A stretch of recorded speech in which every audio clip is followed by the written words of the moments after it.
Welcome back, Authentic Brand Builder. In the first episode of 2025, we are going to talk about habits. I want to pull back the curtain and share with you 5 unexpected habits that I have that make me a better business owner. Because the beginning of the year, my friends, is all about setting great intentions, creating your habits so you can hit those goals at the end of the year. This is the Authentic Brand Builders podcast with Michelle Knight. It feels good to be back. When I hit that record button, I was like, all right, let's get into it. Let's make this an amazing freaking year. And one of my favorite things to do as I kick off the year is to really focus on the habits that I have in place. Now, as you know, here on the Authentic Brand Builders podcast, we talk about a lot of things as it pertains to your business.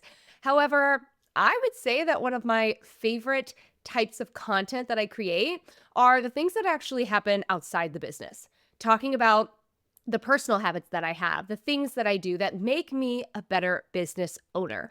And for years, I've really been talking about this harmony, if you will, between our personal lives and our business. How we need to live an authentic life in order to have an authentic business. And if our business is great, but our life sucks, then it just ain't worth it. And one of the things that I love to prioritize, like so many of you at the start of the year, are my habits. And I'll be honest, this year is off to a slow start, a rocky start. I'm feeling a lot. January, it was the longest year of my life, okay? It's just been a lot. And I know so many of you can relate to that feeling as well. And when life feels like a lot, things that are whether in our control or outside of our control, obviously that can have an effect on our business. So one of the things that I've really prioritized the last few years, rather than just like going in, woo-ha, all the energy, balls to the walls towards my goals, is I focus on the foundation. I'm a big fan of building a solid foundation. And that foundation comes down to your habits. Now, the first thing that I want to share before I get into any of this is that one of my favorite books, if you've never done any reading on habits, maybe habits or just the concept of habits or habit stacking is new to you, some of the things I might talk about in today's episode, the book Atomic Habits by James Clear changed my life in 2019. Changed my life in 2019. And it's something that I recommend all of my clients read. And so if you haven't read that yet, I'm just going to use this as an opportunity to share that with you. It's a great combination of science and data and practical advice. And nothing motivates me more than the combo of those two. So again, today I want to talk more about like unexpected habits, some of the things that I do that actually allow me to show up in my business more authentically, show up in my business and be more productive. Ooh, that's that first one we're going to dive into. And they're things that a lot of people don't focus on or don't contribute to the success of their business when really they go hand in hand. And I also want this episode to kind of challenge you to think about what you are doing outside of your business and how that's ultimately helping you reach your business goals. Okay, let's get into it. So the very first one is cycle syncing. Now, something that I've talked about quite a bit, and if this doesn't pertain to you, just tune in because I promise you know someone in your life that most likely could benefit from this information. Cycle syncing essentially paying attention to your cycle and your hormones. And this is something we dove into inside of an episode last year on the podcast, episode 93 to be exact, where my friends Kelly and Tiffany from Beautiful One Midwifery came on the podcast and talked more practical advice on how to actually do this. This is something that I have now been prioritizing for a few years. How does this relate to my business? Well, by focusing on my cycle, I modify what I eat, I modify how I work out, and I modify how I show up in my business. What I mean by that is when I'm at certain stages of my cycle, and it does vary for everyone, but typically when you are in ovulation, that is when you have a lot of energy, okay? This is when you want to be on camera. This is when you might want to be filming yourself more. This is when you might want to do webinars or create more content, make reels. You might feel creatively energized to create emails and content and things like that. And so that's when I prioritize in my calendar to be doing that type of work. And what I've really noticed over the last few years, testing this out, I have tested it out quite a bit, trying different weeks, is that this is always the easiest time frame for me to create content. So I try to record as many episodes as I can.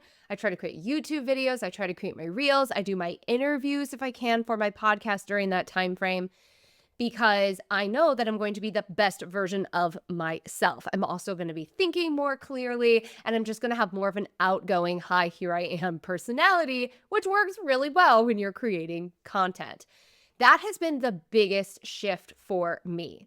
The other thing that I really like to pay attention to in my cycle are when I'm not feeling like I want to be on camera or creating content. So I prepare for those periods of time.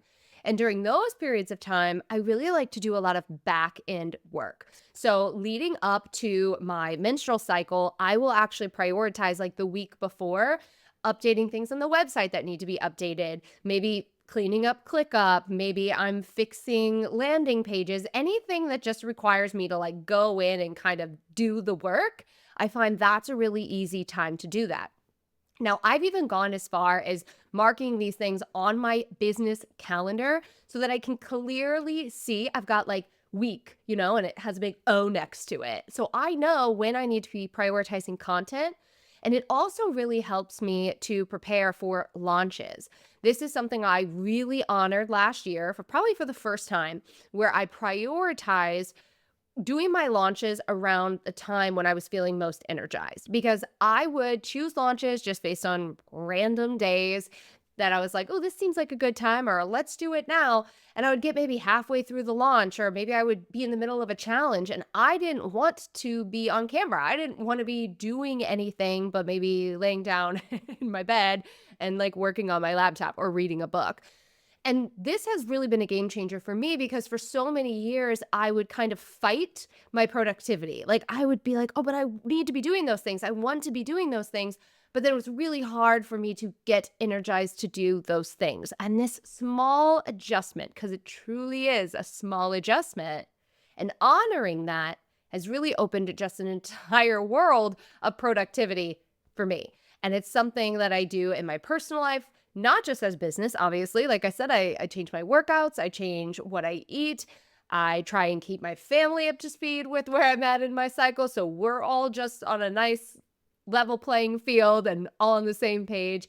And it has just really improved every aspect of my life. So inside of episode 93, we dive more into the nitty gritty of what that looks like and the weekly breakdowns of your cycle. If you want to go ahead and dive into that further, tune into that episode. And I will also link it inside of the show notes and on YouTube as well. All right, number 2, I prioritize the shit out of my sleep.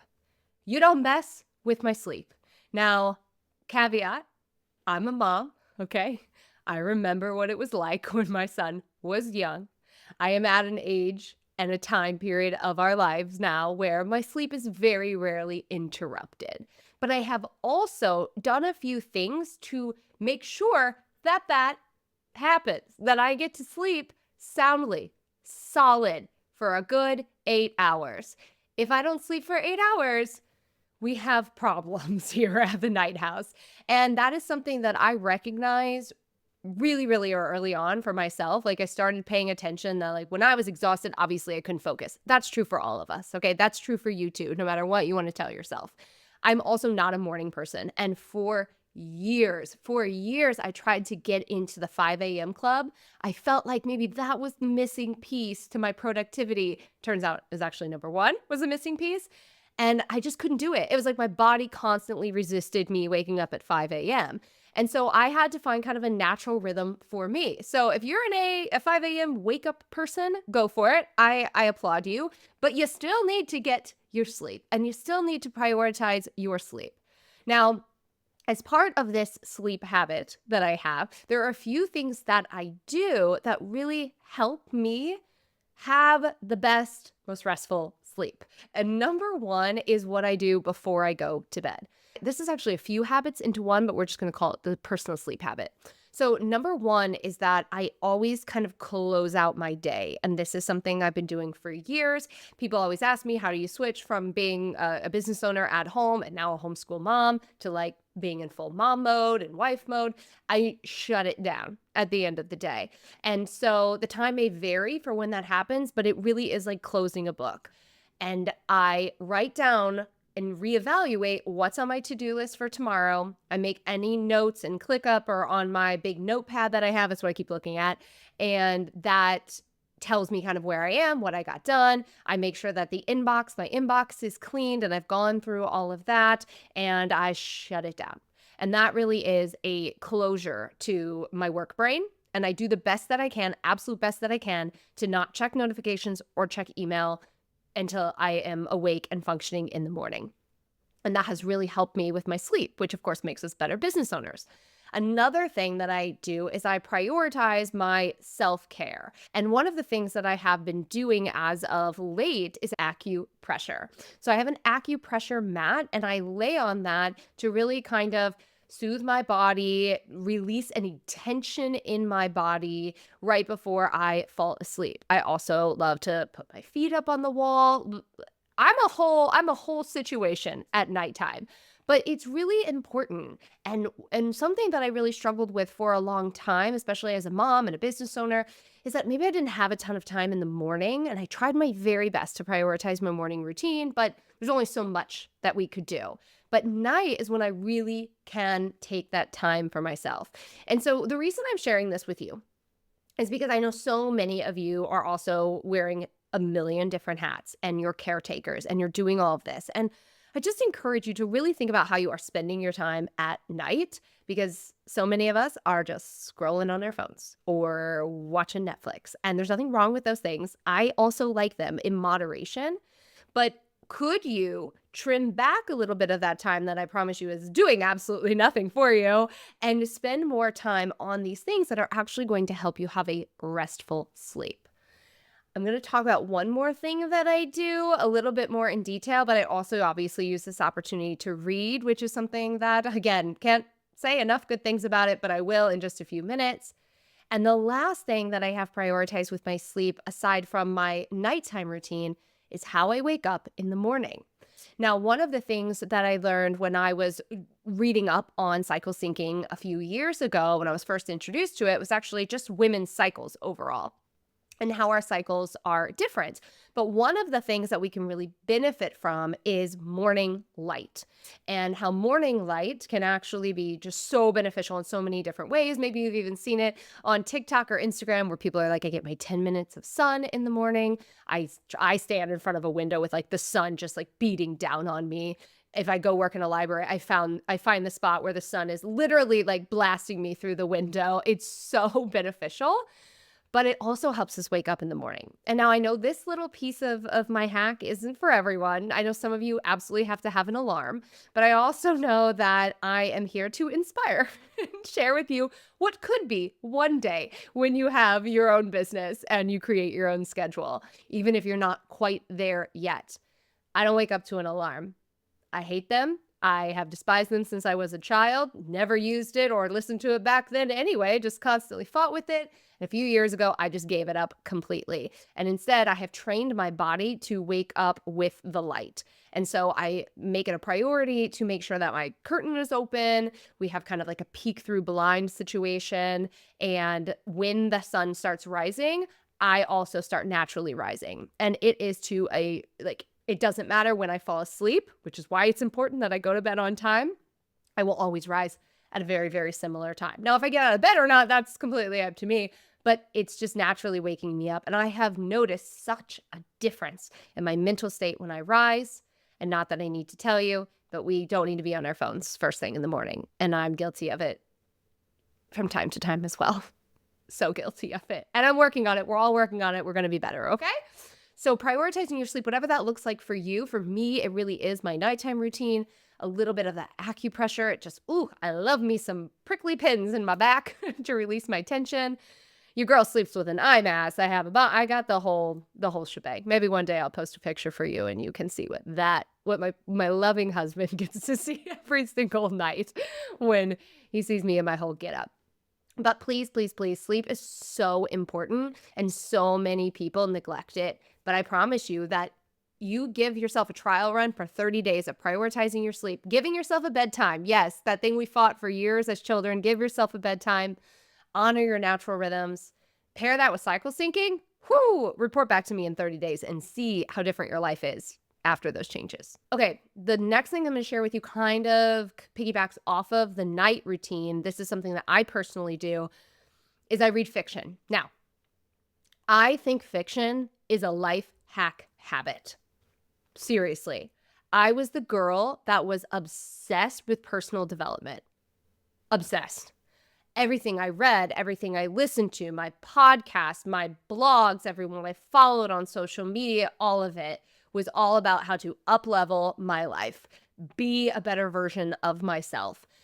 And I reached a point of burnout with that information. I was like, I am tired. I'm tired of constantly trying to make myself better. It was a period of time when I was making myself better by going to therapy, and I was working through a lot of things which have drastically improved my life, and I just needed a dang break. We can't constantly, every second of every day, be thinking about how do we just make our lives better. There is actually psychologically something that happens that pulls you from the present moment when you are constantly just focusing on how you can improve. There are absolutely benefits to that mindset. I set goals. I have a calendar that shows my quarterly goals. I have my personal habit tracker on my wall next to me. I still love to follow people that inspire me on social media, abso-freaking-lutely. But you also need a break.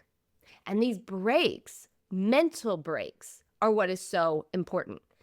And I'm sorry, and I love you, and I love that you listen to this podcast. But if you're thinking that this is your mental break, it's not enough of a mental break. I need you to actually take a freaking break. And as someone who can't sit still and do nothing, working on it, I found reading to be just the best thing for me. I honestly, it makes me kind of get teary-eyed, I'll be honest with you. But discovering fiction and having my cousins by marriage, they're my husband's cousins, but they're my own, encourage me and help me get started because I was so overwhelmed with like where to get started.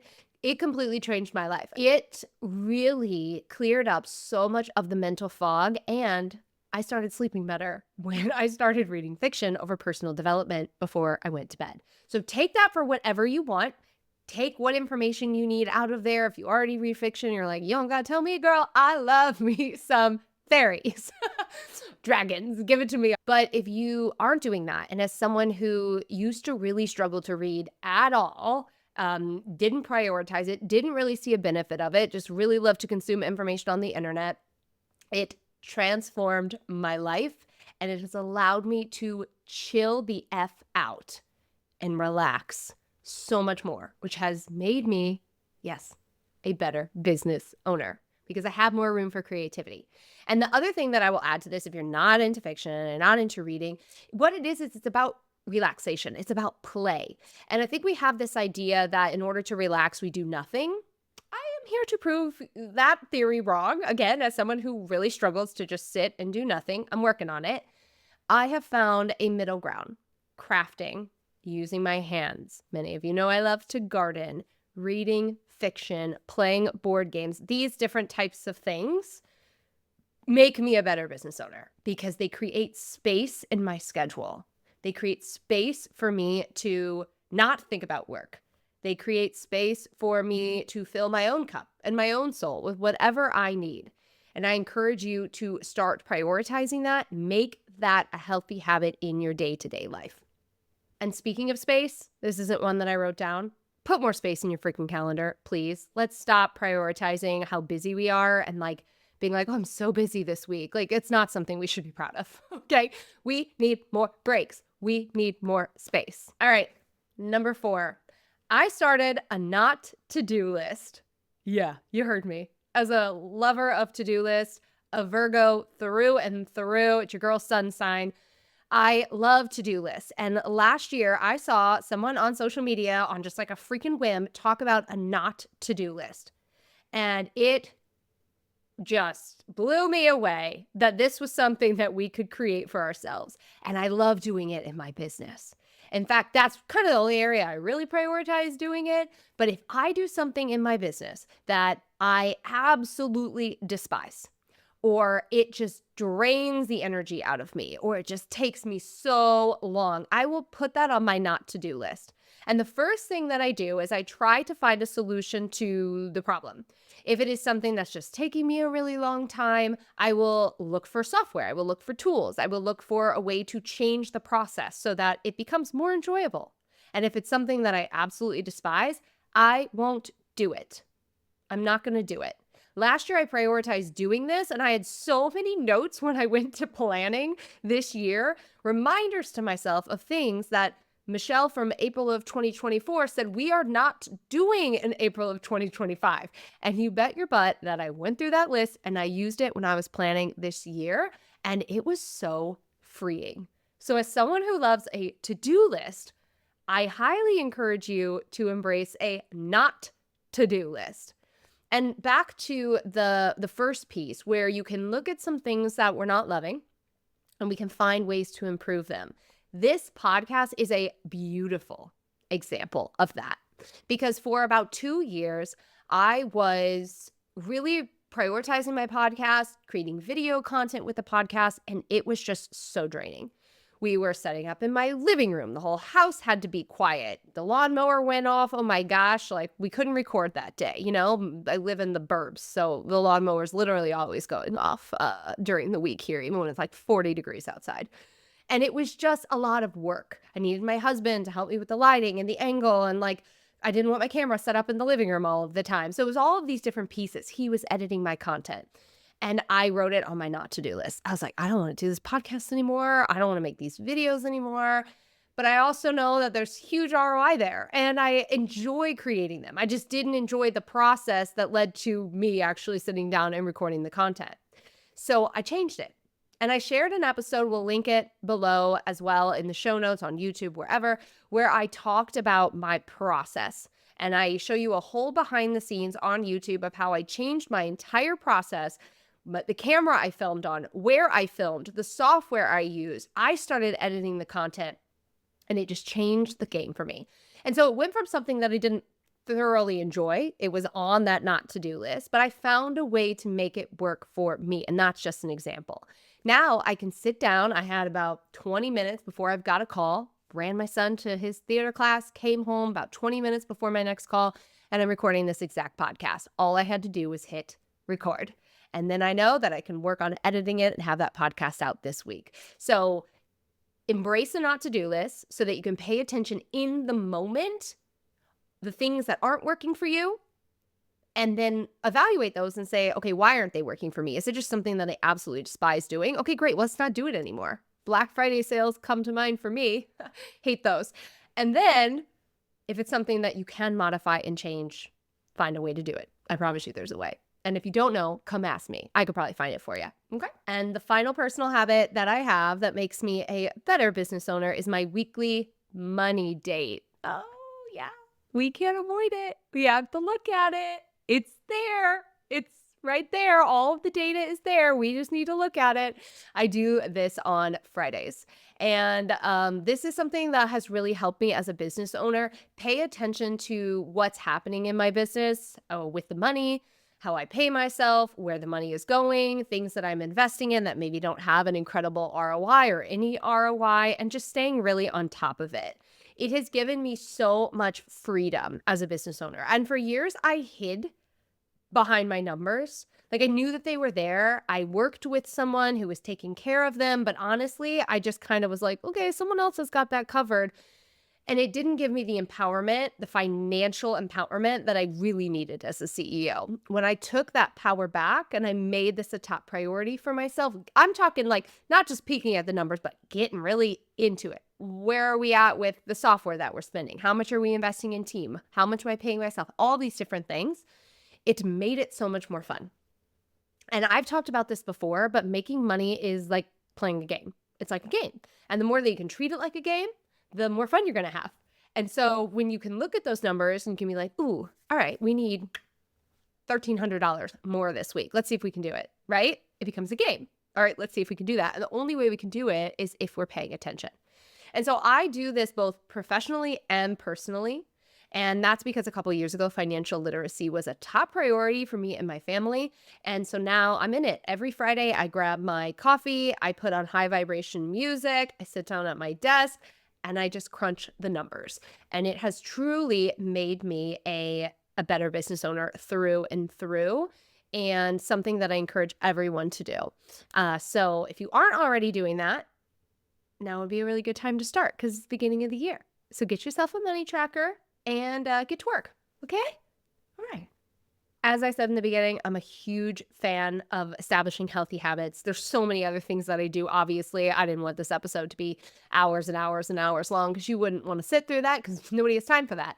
There are a lot of different things that I do. So let me know if you like this type of episode. And I'm happy to share some more behind the scenes of things that I do that I think make me a better business owner. But I hope this gives you a starting point. If even one of these things is something that you haven't previously explored, like the cycle syncing, we've got tons of resources, especially in that podcast, episode 93, or your sleep, or whatever that might be. But I really encourage you to just take this time, especially at the beginning of the year, if that's when you're listening to this, to set those habits, because those habits are going to impact you actually reaching your goals at the end of the year. All right.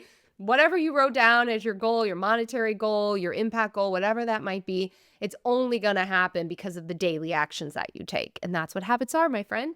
Daily actions that you take. And they could be good or they could be bad. So let's try and do the good habit, the healthy habit, as I like to say. Okay, I will be back with another episode next week because we are back for another season. 2025 season is here. I've got a lot of really good interviews up my sleeve that are coming your way. So if you haven't already subscribed to the podcast, please do so. You can subscribe on Apple, you can subscribe on Spotify, and of course, you can subscribe on YouTube because all of our audios are released as videos as well. Okay, I will see you in another episode next week. Have an amazing rest of your week. Authentic Brand Builder. Talk to you soon.